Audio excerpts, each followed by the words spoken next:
Hello everyone, আশা করি সকলে ভালো আছো। আমার এই ছোট্ট পরিবারের সকলকে ওয়েলকাম জানিয়ে আজকে খুবই সাধারণ একটা রেসিপি নিয়ে তোমাদের সামনে হাজির হয়েছি। কিছুদিন আগে গিয়েছিলাম আবার বাপের বাড়ি লিটল আন্দামানে। ওখান থেকে এসে দেখছি আমি যে কুমড়ো গাছগুলো লাগিয়ে গিয়েছিলাম সেটা খুব সুন্দর হয়েছে, আর দেখে এর আগাগুলি খেতে খুবই মন চাইলো।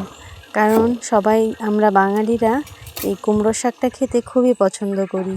তার জন্যই 2-3টে আগা কেটে নিয়ে এসে আজকে রান্না করছি। সেই রেসিপিটাই তোমাদের সাথে শেয়ার করব। প্রথমে আমি এখানে মাছগুলি ভেজে নিচ্ছি। এখানে আমি সমুদ্রের মাছ ইউজ করেছি, কারণ আমরা আন্দামানে যারা থাকি তারা সবসময় মিষ্টি জলের থেকে সমুদ্রের মাছটা খেতে বেশি পছন্দ করি। ওইখানে আমি মাছটা খুব ভালো মতো ভেজে নিয়েছি প্রথমে। তারপরে সেই তেলেই আমি গোটা জিরে ভেজে নেব।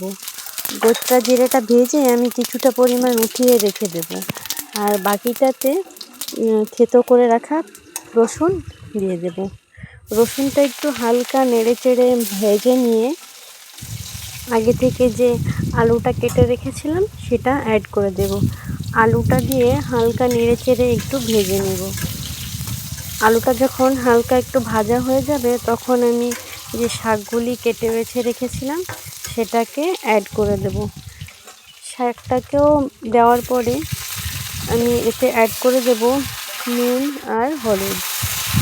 এই শাকের তরকারিতে তেমন বেশি মশলা কিছুই যায় না। আমি এখানে শুধু নুন, হলুদ আর কাঁচা লঙ্কা ব্যবহার করেছি। এটা দেওয়ার পরে একটু ঢেকে কিছুটা সময় ভেজে নেব। তেমন বেশি ভাজতে হবে না, একটু নাড়াচাড়া করলেই এর থেকে একটা জল বেরিয়ে আসবে সেই পর্যন্ত। তারপরে আমি আগে থেকে গরম জল করে রেখেছিলাম, সেই জলটা এতে অ্যাড করে দেবো। এই শাকটা খেতে আরও বেশি ভালো লাগবে, কারণ এটা আমার নিজের লাগানো আর এতে না দেওয়া আছে কোনো সার বা পেস্টিসাইড। তার জন্য খেতে খুবই ভালো লেগেছিলো। জলটা দিয়ে আমি জলটা ফোটার জন্য ওয়েট করব। যখন জলটা ভালো মতো ফুটে যাবে তখন আমি আগে থেকে ভেজে রাখা মাছগুলি অ্যাড করে দেব।